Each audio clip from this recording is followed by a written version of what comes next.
Isa ka ba sa mga naniniwala sa kasabihang age doesn't matter? Sa larangan ng pag-ibig basta nasa legal na edad na kayong dalawa ay walang kaso yon kahit gaano pa kalaki ang agwat ng inyong edad.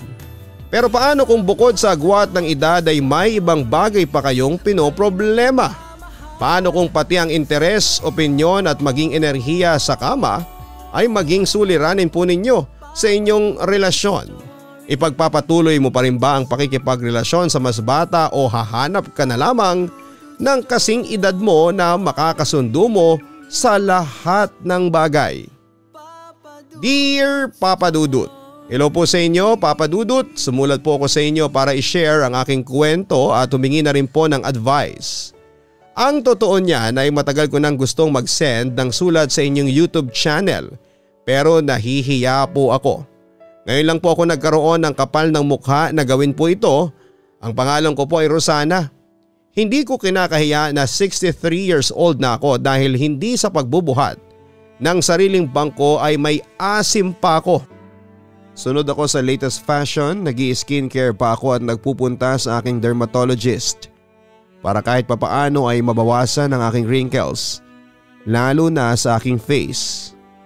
Maalaga ako sa aking sarili at meron din akong mga social media accounts. Teki kumbaga. Hindi ko pinapabayaan ng self ko, Papa Dudut. Ginagawa ko ang lahat para kahit papaano ay magmukha akong bata at malakas. Wala na kasi akong iniisip sa life ko kundi ang aking sarili. Yung 4 kong anak ay may kanya-kanya ng buhay at pamilya. Biyuda na ako at namatay ang husband ko 14 years ago. Hindi naman sa pagmamayabang pero hindi ko na pinoproblema ang pera dahil marami akong business na very stable kahit sa panahon ng pandemic. Minsan binibigyan din ako ng pera ng mga anak ko kahit na hindi ako nanghihingi sa kanila. Ini-spoil nila ako kasi dati ay ganun ako sa kanila noong mga bata pa lamang sila. Pero hindi about sa glamorous life ko ang dahilan kung bakit ako nagpadala ng letter, Papa Dudut. Gusto kong ikwento ang tungkol sa aking 28 years old na boyfriend na si Kelvin. Hala, kinikilig ako, Papa Dudut. 1 year and 2 months na ang relasyon namin and going stronger. Nakilala ko si Kelvin sa isang dating app na may swipe left, swipe right. Siyempre nag-match kaming dalawa saka kami nagkaroon ng chance para magka-chat. Hindi naman talaga ako naghahanap ng mas bata sa akin, Papa Dudut. Nagkataon lang na nagwapuhan ako sa kanya at na-shock ako nang mag-match kami. Ibig sabihin ay nauna siyang mag-like sa akin. I was flattered na may young man na nag-like sa akin, Papa Dudut. Kahit na mga pictures ko roon ay walang filter at hindi naka-hide ang edad ko. Sinabi ko sa chat na bakit niya ako nilike at ang sabi ni Kevin ay mas gusto raw niya talaga ang karelasyon na mas matanda sa kanya kesa sa bata o kaedad niya. Gusto niya raw ang matured ng mag-isip, sawa na raw siyang mag-baby sa mga mas bata o kaedad niya. Ang gusto niya raw ay yung siya naman ang ibe-baby. Sa sinabing yun ni Kelvin ay napaisip ako, Papa Dudut. Aaminin ko na ginudge ko kaagad siya. Naisip ko na baka sugar mommy ang hinahanap niya at hindi isang serious and long-term relationship. Ganon kasi ang hinahanap ko sa dating app na yon. Baka peperahan niya lang ako, sabi ko pa sa sarili ko. Hindi ko na chinat pa si Kelvin dahil sa naisip kong yon. Siguro ay 1 week din ang nakalipas bago ako nakatanggap ng chat sa kanya. Ang sabi niya ay bakit daw hindi ako nagparamdam. Ang sagot ko naman ay hindi ako multo para magparamdam. Buhay na buhay pa ako. Naging honest na ako sa kanya, Papa Dudut. Sinabi ko sa kanya ang naisip ko na baka sugar mommy ang hinahanap niya. Hindi kasi ako ganon. Hindi ko kailangang gamitin ang pera ko para magkaroon ng jowa. Marami na akong pinagdaanan sa life para magpaloko at magpagamit pa sa mga boys. Sinabi ni Kelvin na na-offend siya sa mga sinabi ko pero hindi niya naman daw ako masisisi.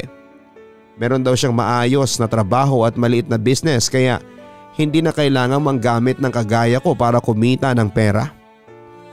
Meron daw siyang condo unit at sasakyan. lahat daw ng meron siya ay nanggaling sa pagod at pagsisipag sa kanyang work. Maayos raw siyang pinalaki ng parents niya kaya hindi niya ugali ang umasa sa ibang tao para makuha ang gusto niya. Papadudot ako ang napagod sa dami ng sinabi at haba ng explanation niya sa kanyang chat. Pero naniwala ako sa sinabi niyang yon. Hindi nga lang 100% kaya hinamon ko siya na patunayan ang mga sinasabi niya sa chat. Doon niya ako in-invite sa condo unit niya, dala daw ako ng foods kasi hindi siya marunong magluto. Naisip ko na magandang chance yon para magpakitang gilas ang lola ninyo. Siyempre grinab ko ng opportunity na yon. Nag-grocery ako para bumili ng ingredients na naisip kong lutuin sa condo ni Kelvin. Ang creamy shrimp pasta with sun-dried tomatoes. O hindi bang sosyal, Papa Dudut? Ganyan talaga ako magpaandar. Hindi ko kinalimutan ang wine. Kumuha na lamang ako sa minibar sa aking bahay. Maluwag na ang time na yon at wala pa naman akong 65 years old kaya nakakalabas ako kahit na pandemic. Saka extra ingat ako. Nagpaswab pa ako bago pumunta kina Kevin at ganon din siya. Siya nga nagsuggest na dapat ay magpaswab kami bago kami magkita. Parehas kaming negative kaya na-push ang aming first meet-up.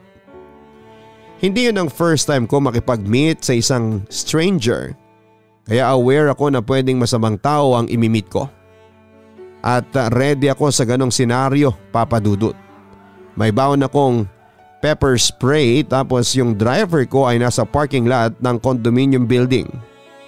Ang sabi ko kapag nag-call ako sa kanya ay akitin niya ako kaagad sa unit ni Kelvin. Ang ibig sabihin ay may hindi magandang nangyayari sa akin. Pinaghandaan ko ang pagkikita namin ni Kelvin at hindi ako sumasabak sa gyera nang hindi ako extra beautiful. Nag-makeup ako at nagbihis ng maganda at sinigurado ko na mabango ako at naghilod ng buong katawan. Just in case lang, Papa Dudut. Please don't judge me. Pero ready ako. Hindi ko pa rin maiwasan ang kabahan at pagkabukas ni Kelvin sa pinto ng unit niya ay tumalon ang puso ko. Para akong nawala ng lakas, Papa Dudut. Mas gwapo siya sa personal.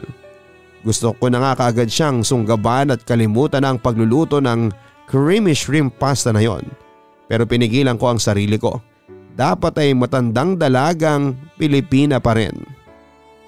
Kaunting chit-chat ang sabi niya. Hindi raw ako mukhang nasa 60. Para daw ako nasa mid-40s lang. Nag-start na rin ako magluto. Nakakailang nga kasi pinapanood niya ako habang abala ko sa kitchen niya. Ang sabi pa niya ang hot ko raw sa suot kong apron. Kinilig tuloy ako ang kaloob-looban ng aking pagkatao, Papa Dudut. Hindi naman ako napahiya sa niluto ko para kay Kelvin, Papa Dudut.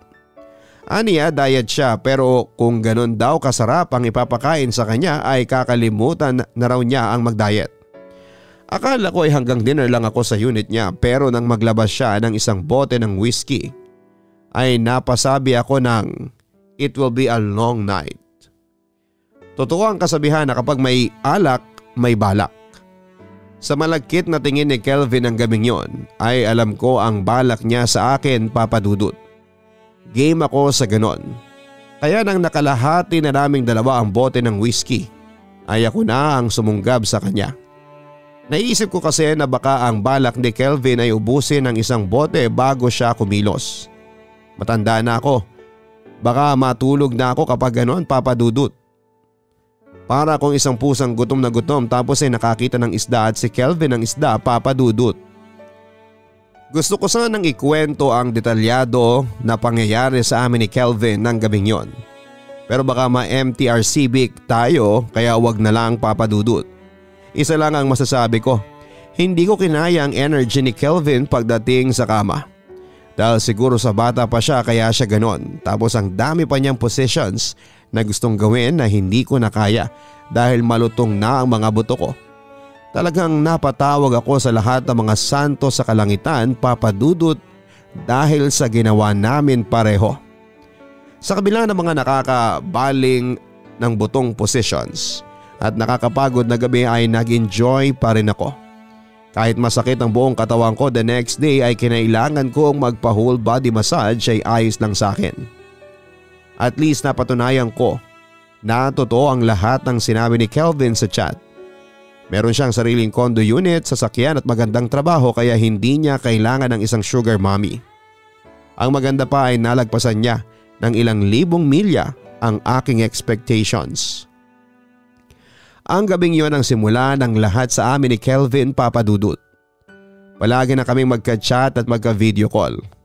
Lahat ng ka-chat ko sa dating app na bala ko sanang i-meet ay hindi ko na pinapansin dahil kay Kelvin napunta ang aking atensyon. I-install ko na yung dating app, ang sabi pa ni Kelvin habang magka-video call kami. Nakababad ako noon sa bathtub habang si Kelvin ay nakahiga na sa kama. Puno na ba ang memory ng phone mo? Bumili ka na ng bagong phone. Yung mas malaki ang memory para maraming application ang mas tall mo. Payo ko pa sa kanya. Natawa siya sa mga sinabi ko. Tinanong ko siya kung ano ang nakakatawa. Ang cute mo kasi eh. Hindi yun ang reason ko. Dinilit ko na kasi alam ko na nakita ko na ang babaeng gusto kong makasama hanggang sa aking pagtanda. Seryoso niyang tugon. Talaga? Congrats na lang sa'yo. Malungkot kong sabi. Nasabi mo na ba sa kanya yung feelings mo o kayo na? Tanong ko pa sa kanya. Wala ka talagang ideya, Rosana. Ikaw ang babaeng yun. Natatawa niyang turan. Ako? Ang sabi mo kasi makakasama mo sa pagtanda matanda na ako. Kaya akala ko kaedad mo yung babaeng tinutukoy mo. Pero ako talaga? Seryoso ka ba? Hindi makapaniwalang wika ako kay Kelvin. Papa Dudut, hindi ko ina-expect na liligawan ako ni Kelvin. Ang akala ko kasi ay fun lamang ang hanap niya. Sa edad niya kasi ay nakala ko na naglalaro na at nag-experiment lamang siya. Pero nang iparamdam niya sa akin na para akong 18 years old sa panliligaw niya ay na-realize kong seryoso talaga siya sa akin. Kaya hindi ko na pinatagal at sinagot ko na nga siya. Nakakabagets ang magkaroon ng mas batang boyfriend. Na-experience ko ulit ang mabigyan ng chocolates and flowers. Pati ang mag-celebrate ng monthsary. Ginawa akong reyna ni Kelvin. Kapag nagpupunta kami sa mall ay hindi siya nahihiyang makipag-holding hands sa akin. Hindi rin siya nagpapabili ng kung ano-ano sa akin. Kapag tinatanong ko siya kung ano ang gusto niyang bilhin at ako ang magbabayad ay nagagalit pa nga siya. Aniya, girlfriend niya ako at hindi raw ako bangko. Kung meron man daw siyang gustong bilhin ay may sarili siyang pera at hindi ko na siya kailangan na ilibre. Ang pagiging masinop sa pera ang isa sa mga hinangaan ko kay Kelvin bukod sa gwapo siya at may abs. Alam niya kung saan niya ilalagay ang perang pinaghirapan niyang kitain. Nagagawa pa niyang tumulong sa family niya at magkaroon ng kung ano-anong insurance. Sabi pa niya hindi porket merong pera ay gagastusin na. Mas gusto raw niyang mag-ipon para sa future. Hindi naman daw masama ang bigyan ng reward ang sarili paminsan-minsan. Pero dapat ay priority pa rin ang future. Bihira akong makilala ng taong nasa edad ni Kelvin na ganong mag-isip pagdating sa pera. Hindi ko tuloy alam kung ano ang kabutihan ng ginawa ko para ibigay ni Lord si Kelvin sa akin. Talagang nasabi ko pa na makakahanap pa rin tayo ng pag-ibig sa gitna ng pandemic. Masarap pala, Papa Dudut. Pagkasarap-sarap pala ang magkaroon ng jowang mas bata. Lalo na kung si Kelvin. Hindi niya pinaparamdam sa akin na mas matanda ako sa kanya ng maraming taon. Nagkaroon kasi ako ng jowa bago siya na kasing edad ko. Ayos naman siya kaya lang nakipag-break ka agad ako kasi feeling ko ay wala akong jowa. 9:00 pa lamang ng gabi ay tulog na. Wala tuloy akong ka-video call hanggang madaling araw. Tapos ang tamad lumabas ng bahay. Hindi ako masamahan sa mall kapag gusto kong mag-shopping. Patay na patay din ang sex life ko sa kanya, Papa Dudut. Ang bilis pang mapagod. Ibang experience ang ibinigay sa akin ni Kelvin para ako nagbayad ng premium sa pagkakaroon ng boyfriend tapos ang daming freebies. Nasasabayan niya ako sa gusto ko. Meron pa akong personal na masahista kapag sumasakit ang katawan ko o kaya ay tuhod ko dahil sa rayuma. Ang maganda pa ay mahilig mag-travel si Kelvin at ako ang naging instant travel buddy niya. Isinasama niya ako sa mga gandang beach dito sa bansa natin. Sa loob ng 3 buwan na magkarelasyon kami ay nakaakyat na kami ng 2 bundok. Feeling bagets tuloy ako kasi parang binigyan niya ako ng lakas para gawin ang mga bagay na yon sa kabila ng edad ko. Yun nga lang, may mga pagkakataon na nasisira ang mood namin dahil sa mga tao sa aming paligid. Pinost kasi ako ni Kelvin sa Facebook niya at very proud niyang nilagay ang caption na ako ang girlfriend niya. And of course ay tuwang-tuwa ako. Feeling teenager ako that time, Papa Dudut. Pakiramdam ko ay bumalik ang aking pagkabirhen. Sobra ako na-offend sa mga comment ng ibang Facebook friends niya. May nagsasabi na kaya raw pala nakakapag-travel si Kelvin ay dahil meron siyang sugar mommy. MMMM daw ako, sabi ng isa. Nang itanong ko kay Kelvin kung ano ang meaning nun ay matandang mayaman na madaling mamatay ang ibig sabihin nun. Baby, i-delete mo na lang yung pictures natin sa Facebook mo, pinagtatawanan nila ako eh. Nahihiya akong sabi kay Kelvin. Dinilit ko na nga, tugon niya. Pero hindi yung pictures natin kundi yung mga judgmental kong friends sa Facebook. Sila ang dinilit ko. Nakangiti niyang dugtong. Ha bakit mo ginawa yun? Baka mamaya ay i-bash ka nila lalo. Sabihin guilty ka. Hindi makapaniwala kung sabi. Hayaan mo sila baby, wala silang ambag sa buhay ko. Hindi ko kailangan ng mga ganong klase ng tao. Saka ayoko nang nakakabasa ako ng mga ganong comments tungkol sa ating dalawa. Turan pa ni Kelvin. Hindi naman ako na-hurt sa ganon kasi alam ko naman ang totoo baby. Pero thank you. Hindi ko in-expect na kaya mong mag-delete ng Facebook friends para sa akin. Kinikilig kong sambit. That time ay palagi kong naiisip na kung kukunin ako ni Lord ay okay lang, Papa Dudut. Kasi sobrang happy na ako sa feeling ni Kelvin. Respect na rin sa kaluluwa ng yumao kong husband. Naging masaya rin naman ako sa kanya dahil binigyan niya ako ng mga anak at minahal niya ako nang hindi ako binigyan ng sakit ng ulo. Pero ibang kasiyahan ang ibinibigay ni Kelvin sa akin. Ibang level. Best time of my life talaga, Papa Dudut. Isa sa mga hindi ko makakalimutang nangyari sa amin ay nang magpunta kami sa Boracay. Nang tumanggap na ulit ng turista ang napakagandang isla ay isa kami ni Kelvin sa naunang pumunta doon. Naghabulan kami sa white sand, nagtampisaw sa usul na dagat at sinulit ang magandang kwarto ng aming binayaran for 3 days and 2 nights. Sa tanda kong yun ay first time ko na-experience ang Boracay. Yun nga lang ay hindi ako nakasama sa kanya nang lumabas siya ng gabi para maghanap ng pwedeng mainuman. Inatake kasi ako ng rayuma at sumabay pa ang hika. Pinili ko na lamang na magpahinga sa aming room. Sa pagkakatanda ko ay madaling araw nang bumalik si Kelvin. Lasing siya pero ginising niya pa rin ako. Alam niyo na Papa Dudut, ayoko sana kasi hindi ako makakilos ng maayos kasi masakit ang kasukasuan ko. Pero sige pa rin si Kelvin. Then ang umaga na habang nagbe-breakfast ay nag-open ako ng Instagram. Nakita ko sa My Day ang pictures and short video clips. May mga kasama siya na nagiinom, 2 babae at 1 lalaki. Ang saya nilang 4 tapos yung isang girl ay grabeng makalapit kay Kelvin. Hindi ko pinapahalata sa kanya ang pagsiselos ko pero nagtanong ako. Sino tong kasama mo last night? Tanong ko sa kanya. Mga new friends ko baby. Nakilala ko sila kagabi. Naghahanap din kasi sila ng bar pero wala nang open kaya kami na lang ang nagparty sa hotel room nila. Mababait sila baby. Kung gusto mo ayayin natin sila sa room natin na magparty. Casual na sagot pa ni Kelvin. Pwede naman pero wag na lang pala. Gusto ko kasi sa last night natin ay tayong 2 lang. Etong girl na kalapit mo sa pictures palagi, close na kayo kaagad. Grabing makadikit sa iyo eh. Nagsiselos kong turan. Bakit nagsiselos ka baby?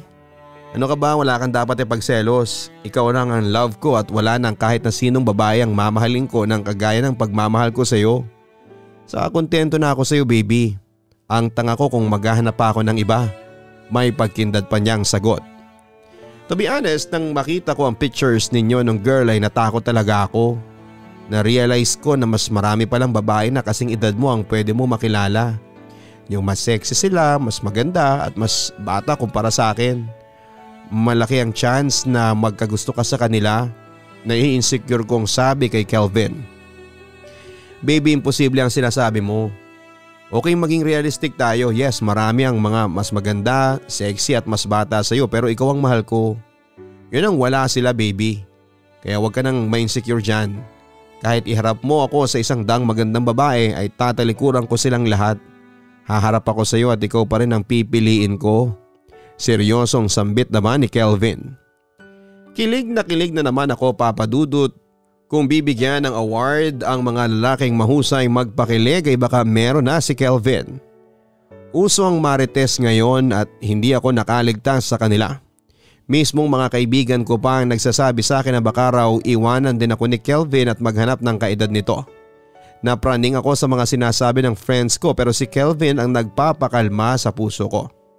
Palagi niyang pinapaalala sa akin na wala akong dapat na ikatakot dahil ako na ang nakikita niya na makakasama niya sa panghabang buhay. Ang ginawa ko ay hindi ko na lamang masyadong kinakausap ang mga kaibigan ko na kung ano-ano ang sinasabi tungkol sa relationship ko with Kelvin. Pasok sa isang tenga, labas sa kabila. Ganon ang ginagawa ko. Sa first 6 months ng relationships namin ni Kelvin ay nagagawa ko pa siyang sabayan at nasasamahan sa lahat ng activities niya. Travel, mountain climbing, pagpupuyat at kahit ang mobile gaming ay natutunan ko na rin. Ang gusto ko kasi ay maging best girlfriend para sa kanya. Yung hindi na talaga siya maghahanap kasi all-in-one ako. Girlfriend, kaibigan, travel buddy, nanay at kahit lola ay pwedeng-pwede ako Papa Dudut. Kaya lang kahit na anong gawin kong pagsabay sa energy ni Kelvin ay katawan ko naman ang sumusuko. Inaya niya kasi ako sa isang theme park kasi open na raw. Sumama naman ako, akala ko ay mamamasyal lamang kami sa theme park. Hindi ko kasi alam na wala palang takot sa extreme rides si Kelvin. Lahat yata ng nakakatakot na rides ay sinakyan niya at syempre kasama ako. Pakiramdam ko ng araw na yun ay katapusan ko na. Ilang beses na humiwalay ang kaluluwa ko dahil sa mga extreme rides. Pagkatapos noon ng theme park ay sa kondo niya kami umuwi. Of course, dinala niya ako sa kwarto niya at nag-aya siya. Pagod na pagod ang katawang lupa ko pero dahil sa takot ko na baka humanap si Kelvin ng iba na paglalabasan nito ng init ng kanyang katawan ay pumayag na ako. Kahit gusto kong sabihin sa kanya na gusto ko na magpahinga at matanda na ako. Nag-start na ako magkaroon ng problem kay Kelvin Papa Dudut. Grabe kasi ang energy sa lahat ng bagay. As in bigay todo siya. Akala ko noong una ay kaya ko siyang sabayan. Noong una lang pala. Kasi nitong huli ay katawan ko na ang sumusuko. May mga pagkakataon pa nga na kahit na hindi ko kayang samahan siya na lumabas ay hindi ko sinasabi sa kanya para lamang masabi na kaya ko siyang sabayan sa lahat ng bagay. Baby, may nirecommend na beach resort ang friend ko sa Batangas. Punta tayo sa weekend. May time pa naman tayo for swab test eh. Requirement kasi yun ng resort. Ang sabi ni Kelvin nang minsan akong nakadapa sa kama at minamasahin niya sa likuran. Napa-thank you ako sa aking sarili Papa Dudut. Finally, beach resort. Nai-imagine ko na ang kalmadong alon at sunset. Makakapag-relax ako. Sure wala naman akong gagawin. Pagpayag ko. One night lang tayo doon kasi dediretso tayo sa bahay namin. Ipapakilala na kita sa parents ko. Ang turan pa ni Kelvin. Bigla akong kinabahan sa mga sinabi ni Kelvin Papa Dudut. Ang mami-meet in person ay ang parents ni Kelvin ang isa sa mga pinaka-iniiwasan kong mangyari. Feeling ko kasi hindi boto ang parents niya sa akin dahil sa sobrang tanda ko na para sa anak nila. Baka kung ano-ano ang sabihin nila sa akin. Kaya ko ang masasakit na salita ng ibang tao pero kapag galing siguro sa magulang ng taong mahal ko ay hindi ko kaya. Hindi lingid sa akin na mas matanda pa ako sa magulang ng boyfriend ko kaya talagang nahihiya ako na ipakilala ako ni Kelvin sa kanila. Aayaw sana ako pero wala na ako nagawa. Nakayes na ako sa pagpunta sa beach resort kaya wala na akong takas dahil after namin doon ay meet the parents na ang susunod na event. I am a woman of dignity and confidence pero tiklop talaga ako pagdating sa parents ni Kelvin. Ang nakakaloka pa ay hindi pala basta beach resort lang ang pinuntahan namin sa Batangas. Beach resort nga pero ang daming activities. Kaya ko ang water activities Papa Dudut pero hindi ang mga wall climbing, zipline na sa sobrang haba ay parang langit na ang dulo at kung ano-ano pang activity na hindi ko na alam ang tawag. Basta lahat sila ay alam kong mahihirapan akong gawin. Mali ako ng akala na makakapag-relax ako ng araw na yon dahil ginawa namin ni Kelvin ang mga activities na inoffer ng beach resort. Halos maihi ako sa zipline sa sobrang takot at haba. Tinis ko na lamang ang lahat para kay Kelvin at baka masabihan pa niya akong KJ kapag tumanggi akong samahan siya sa mga gusto niyang gawin. Pagsabit ng oras ng pagtulog namin ay para akong nagbuhat ng gym ng 5 hours. Ang sakit ng buong katawan ko Papa Dudut. Talagang nanlupaypay ako at hindi ko na nagawang mag-dinner. Humiga na lamang ako at sinabi ko na kay Kelvin ang nararamdaman ko. Ang ginawa niya ay minasahin na lamang niya ako. Nakaramdam yata siya na hindi ko na talaga kaya na kumilos kaya hinayaan niya akong matulog. Pinag-take out pa niya ako ng food para sa kwarto na ako kumain. Sweet and caring pa rin naman siya kahit na ang pagsama sa mga activities niya sa life ang magiging dahilan ng aking pakikipagkita kay San Pedro sa langit. Last day namin sa resort na aksidente pa ako. Kasalanan ko rin naman. Nagpasikat ako kay Kelvin at ang sabi ko ay aakyat ako sa wall kahit na walang harness. Joke ko lang naman yon pero itong si Kelvin masyadong mapagpaniwala. Inudyukan ako na umakyat kahit na 5 feet. And of course masyado akong paandar kaya sinunod ko siya. Nahulog ako kahit na wala pang 5 feet tapos ay naituong ko ang kaliwa kong kamay at nabalian ako ng braso at naisugod pa sa ospital nang wala sa oras. Baby sorry ha, kasalanan ko. Imbis na pigilan kitang umakyat ng walang harness ay in-encourage pa kita kahit na delikado. Buong pagsisising sabi ni Kelvin. Huwag mong sisihin ang sarili mo. Ayos lang ako. At saka at least naka-experience ako na mabalian ng buto pagbibiro ko. Itinuring ko na lamang na blessing in disguise ang aksidente na nangyari sa akin Papa Dudut. Hindi na kasi natuloy ang pakikipag-meet ko sa parents ni Kelvin nang dahil doon. Nabalian man ako ng isang braso ay nakaiwas naman ako sa bagay na kinakatakutan kong gawin. Ang naisip kong gawin ay isekreto sa iba ang aksidenteng nangyari sa akin sa Batangas. Kaya lang ay napatunayan kong matanda na talaga ako dahil nakalimutan ko na isekreto ko ang mga yon. Nagpicture ako habang nagdadrive si Kelvin at pinost ko ang mga story ko sa Facebook. Uli na ang lahat nang ma-realize ko ang aking ginawang pagpapost kasi nakita yon ng anak kong nandito sa Pilipinas. Sinabi ng anak kong yon sa iba pa niyang kapatid kaya galit na galit sila sa akin. Kung kailan daw ako tumanda ay sa araw ako na aksidente ng ganon. Pumunta pa sa bahay ang bunso ko na lalaki sa bahay para pagalitan ako. Ganon pala kapag tumatanda na Papa Dudut. Nababaligtad na ang mundo. Dati kasi ako ang nagbubunga nga sa mga anak ko noong mga bata pa sila pero ngayon ay sila na ang nagbubunga nga sa akin. Akala ko ba ang sabi mo ay maalaga si Kelvin mami? Bakit hinayaan niya na mangyari yan sa'yo? May inis na tura ng bunso ko. Don't blame Kelvin. Ako may gawa nito sa aking sarili. And besides, nag-enjoy ako sa experience namin sa resort na yon. Hayaan niyo na lang akong gawin ang lahat ng gusto ko anak. Matanda na ako at malapit na akong mamatay. Tugon ko. So ginagawa mong parang mapaaga ang pagkamatay mo mami? Sigaw niya sa akin. OA ka sa mapaaga ha? Sigaw ko rin. Kung ano-ano na lang ang pinaggagawa ni Kelvin sa inyo. Hindi ba siya aware na 63 years old ka na? Ano mga akala niya 23 ka pa lang? Ang dapat sa iyo ay nagre-relax na lang. Dapat nasa bahay ka na lang mami. Labas ka pa ng labas, alam mo namang may COVID pa rin eh. Giit pa niya. Nag-iingat ako saka hindi ako pinipilit ni Kelvin na gawin ang lahat ng mga yon. Kahit ayain niya ako na mag-skydiving at bungee jumping, sasama ako. Ang importante ay happy ako sa ginagawa ko. Nakita mo ba yung pictures and videos ko sa theme park? Ang dami nag-comment na ang tapang ko raw pag mamalaki ko pa. Pero marami rin sa mga friends ko ang nagtatanong sa akin kung hindi ka raw ba nakaka-experience ng rides nung kabataan mo at ngayon mo ginagawa. Mami, nakakahiya. Iling ng bunso ko. Kung iisipin ko pang sasabihin ng ibang tao hindi ako magiging masaya, pangangatwiran ko. Walang nagawa ang bunso ko kaya umalis na lamang siya. Kahit na hindi sabihin ng mga anak ko ay nararamdaman ko na hindi sila boto kay Kelvin para sa akin. Naintindihan ko sila lalo na ang mga sinabi ng bunso kong anak Papa Dudut. Nag-aalala lamang sila sa akin kaya sila nagagalit. Ang ayaw ko lamang talaga ay dinadamay nila sa galit si Kelvin.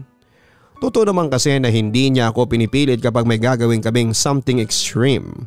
Pwede akong tumanggi pero hindi ko yan ginagawa. Kasi takot ako na humanap siya ng ibang makakasama niya na makakayang gawin ang lahat ng gusto niyang gawin. At dahil sa nagpapagaling ako sa nabalik kong braso ay stay at home ako ng ilang araw Papa Dudut. Bawal na muna akong lumabas. Hindi rin ako napupuntahan ni Kelvin dahil lang sabi niya ay natambakan siya ng trabaho. Pero napataas ang isang kilay ko na magpaalam siya sa akin na pupunta ulit ng Batangas. Gusto raw niyang kumuha ng free diving lesson. Nainganyo daw siya ng isang Facebook group para sa mga free divers. Gusto ko sanang sumama pero naisip ko na mapapagalitan ako ng mga anak ko. Siyempre hindi pa nga magaling ang braso ko ay sisigin na naman ako sa diving. Pinayagan ko si Kelvin pero naroon ang takot ko. Iniisip ko na baka may makilala siya roon na magiging kasundo niya tapos yun na ang makakasama niya sa lahat ng gusto niyang gawin at puntahan. Baka ma-realize ni Kelvin na mas okay ang mas bata kesa sa matandang kagaya ko na marupok na ang buto sa katawan. 1 week si Kelvin sa free diving lesson niya. Kinakain ako ng selos sa bawat pictures na sinesend niya sa akin. Hindi naman siya nakakalimot na i-update ako sa mga bagay-bagay na ginagawa niya. Kaya lang ay naiinis ako kasi hindi niya ako kasama. Kaya pagbalik niya sa condo unit niya ay nagpumilit talaga ako na puntahan siya. Miss na miss ko na siya. Saka gusto kong bumawi kami sa maraming araw na hindi kami magkasama. Magaling na naman kahit papaano ang braso ko. Hindi na masakit basta huwag lang hahawakan ng madiin. Sakto rin na dumating yung in-order kong special handcuffs o posas sa isang online shop application. May napanood kasi ako na ginagamit yon ng couple sa kama. Maganda yung posas Papa Dudut. May kulay pulang balahibo na nakabalot kaya ang sexing tignan. Nag-dinner muna kami ni Kelvin at pagkatapos ay nag-wine. Excited akong ipakita sa kanya ang dalawang posas na nabili ko online. And as expected ay natuwa si Kelvin kasi naging experimental na rin daw ako kagaya niya. At para mas nakaka-excite ay nagsuot ako ng super sexy na lingerie Papa Dudut. Kahit marami na akong kulubot sa katawan ay na-feel ko na kasing katawan ko si Kim Domingo nang suotin ko ang lingerie. Gawa sa kahoy ang headboard ng kama ni Kelvin. Sakto kasi pwede talagang gamitin yung posas. Ako ang ipinosas Papa Dudut, dalawang kamay ko ang ipinosas ni Kelvin sa magkabilang dulo ng headboard. Feeling ko tuloy ay isa akong daing na bangus na nakabulatlat ang buong pagkatao. Fast forward na tayo Papa Dudut. Tapos kami ni Kelvin ang parehas kaming happy. Ito na ang naging problema. Sa katangahan ko o dala na rin siguro ng pagiging makakalimutin dahil sa edad ay nakalimutan kong dalhin ng susi ng mga posas. Sinubukan ni Kelvin na alisin ang posas pero hindi niya kaya. Napapaaray na lamang ako kapag pinupwersa niya. Wala na kaming choice kundi ang humingi ng tulong. Maswerte kami na merong maintenance staff ang condominium building na yon ng ganong oras. May isang pinapunta ang management after na sabihin ni Kelvin na aksidente akong ipinosas sa kama. Tinakpan na lamang ni Kelvin ang kumot ang katawan ko kasi hindi pa ako makapagbihis ng maayos dahil sa posas. Hiyang-hiya ako nang dumating ang lalaking maintenance staff na may dalang lagare. Mas lalo akong nahiya nang makita ko na nakita niya ang lingerie sa sahig. Nakalimutan pang itago ni Kelvin yon. Habang nilalagari ng lalaki ang headboard ng kama para makawala na ako, ay hindi ako makatingin sa kanya. Nagpasalamat na lamang ako na sinuotan ako ni Kelvin ng face mask. At least hindi nakikita ng lalaki ang buong mukha ko. Si Kelvin naman ay nasa isang sulok at namumula nang dahil sa pinipigilan niya ang pagtawa. Talagang nagawa pa niyang tawanan ng sitwasyon kong yon Papa Dudut. Epic fail talaga ang nangyari ng gabing yon. Kaya kahit siguro nasa kabilang buhay na ako ay hindi ko pa rin yon makakalimutan. Last Christmas and New Year ay magkasama kaming nag-celebrate sa bahay ko. Masaya ako kasi naka-experience ako na may kasama na ulit na mag-celebrate ng Pasko at Bagong Taon. Yung mga anak ko na nandito sa Pilipinas ay may kanya-kanya ng ganap kapag holiday season kaya hindi ko sila nakakasama kapag ganong okasyon. Happy New Year baby! Sana marami pang New Year ang dumaan na magkasama tayong dalawa. Pagbati ni Kelvin sa akin. Of course, ikaw na makakasama ko sa lahat ng New Year sa life ko. Tugon ko naman. Napansin ko na naging super extra sweet si Kelvin sa akin after ng bagong taon. Kaya may nafe-feel ako na may gusto siyang sabihin na hindi niya masabi sa akin. Kung ano ang reason niya ay hindi ko alam, Papa Dudut. Hanggang isang araw nang magkasama kami sa condo unit niya ay may sinabi siya sa akin. Aniya inoferan siya ng company nila na magtrabaho on-site. Akala ko ay dito sa Pilipinas pero nang sabihin ni Kelvin na sa Singapore ay doon ako ng lumot na lungkot. Mas nalungkot ako nang sinabi niya na tinanggap niya ang trabaho. 2 years siya doon. Sabi pa niya ay kailangan niya yung gawin para sa inaasam niyang promotion. Para raw makapag-ipon siya ng mabilis para magpakasal na kaming dalawa. Gusto niya raw akong bigyan ng wedding day na nararapat sa akin. Pakakasalan niya raw ako kung papayag ako. Proposal na pala ang nangyari. Nag-yes naman ako sa kanya pero malungkot pa rin ako, Papa Dudut. Kailan ka pala aalis? This year na ba? Tanong ko habang pilit na itinatago ang aking lungkot. Ayoko kasi na makita niya na hindi ako masaya para sa kanya. Oo, ngayon taon na rin sa April na, malungkot niyang tugon. Malapit ka na palang umalis. Paano na tayo? Nangangamba kong tanong. Anong paano tayo? Siyempre tayo pa rin. Hindi porket lalayo na ako wala na rin tayo. Yun nga lang, counting tiis muna na 2 years. Kaya mo ba na LDR muna tayo, baby? Turan pa ni Kelvin. Kaya ko, ikaw, kaya mo ba? Matagal ang 2 taon na, baka may iba kang makilala sa Singapore, ang sabi ko. Ayan ka na naman hanggang ngayon ba duda ka pa rin na hindi na ako titingin sa ibang babae? Nagtatampo niyang sabi. Upang maalis ang pagtatampo ni Kelvin ay sinabi ko na naglalambing lamang ako, kaya ko yon nasabi sa kanya. Kahit ang totoo ay natatakot talaga ako na baka ipagpalit niya ako sa iba kapag magkalayo kami. Siyempre may mga pangangailangan siya na tanging babae ang makapagbibigay. Baka hanapin niya sa iba ang hindi ko maibibigay dahil sa distansya namin sa isa't isa. Ang sabi pa ni Kelvin ay susulitin namin ang nalalabing araw niya rito sa Pilipinas. Dapat daw ay maging memorable ang bawat araw naming dalawa hanggang sa sumapit na ang araw na aalis na siya. Ganon rin ang gusto kong mangyari kaya inihanda ko ng sarili ko sa mga extreme activities na gagawin namin ni Kelvin. Pero biglang naging strict ang lockdown kaya hindi na kami nakapag-travel at nagkaroon pa ng bagong variant ng virus. Inunahan na ako ng mga anak ko na tigilan ko raw muna ang magpunta sa kung saan saan at baka tamaan ako ng virus. Balak sana namin na magbagyo ni Kelvin pero hindi na muna kami tumuloy. Nakaligtas man ako sa mga travel and activities na gustong gawin namin ni Kelvin ay hindi ako nakaligtas sa mga gusto niyang gawin sa loob ng kwarto niya. Grabe, Papa Dudut. Literal na ihi na lang ang pahinga ko. Of course, wala nang mga posas-posas at nagkaroon na ako ng trauma. Sobrang sakit palagi ng katawan ko kapag natatapos kami ni Kelvin. Ang akala niya yata kasi ay gymnast o contortionist ako kaya feeling niya ay kaya ko ang kahit na anong posisyon na gusto niyang ipagawa. Minsan ay naiisip ko na parang mas okay siguro kung mas batang magiging jowa ni Kelvin at hindi ang matandang kagaya ko para masabayan siya sa lahat ng gusto niya. Nang sabihin ko yung kay Kelvin ay nagalit siya sa akin. Lahat ay nasasabi ko sa kanya maliban sa pag-amin na nahihirapan ako sa mga gusto niyang ginagawa namin ang magkasama. Baka kasi kapag nalaman niya na nahihirapan ako ay maghanap siya ng iba na kaya siyang sabayan. Pasensya na kung ang negative ng thoughts ko, Papa Dudut, sa matandang kagaya ko po ay nakahanap ng bata na kagaya ni Kelvin tapos mahal pa ako at hindi mukhang pera ay bihira na talagang mangyari yon. Ayoko mawala siya sa akin o kaya ay iwanan niya ako dahil sa mga dahilang tumatakbo sa utak ko.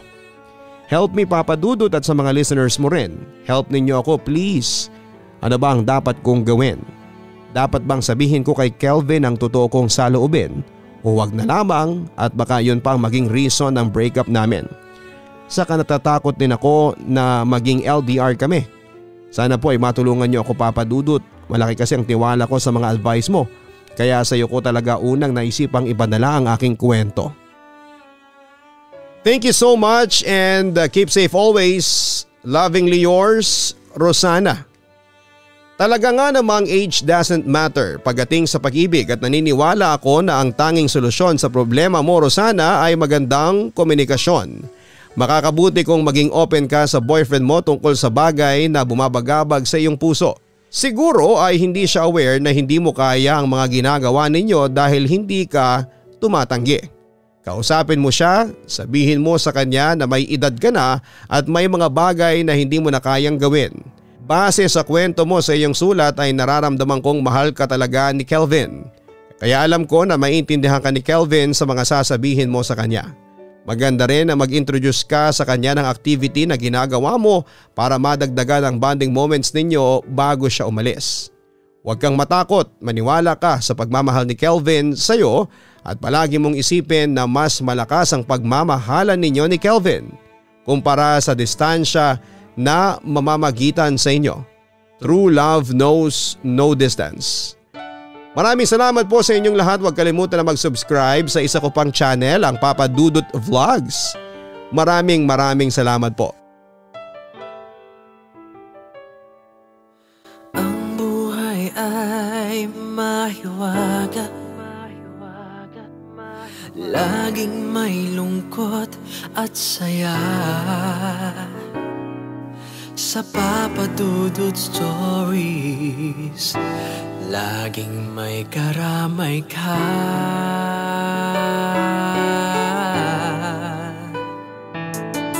Mga problemang kay bigat, dito ay pakikinggan ka. Sa Papa Dudut Stories, kami ay iyong kasama.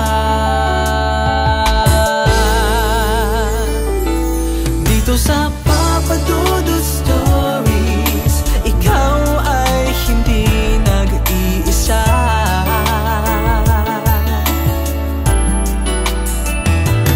Dito sa Papa Dudut Stories, may nagmamahal sa'yo.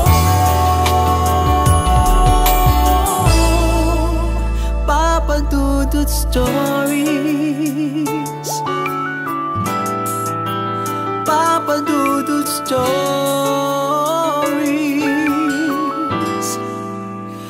Papa Dudut Stories.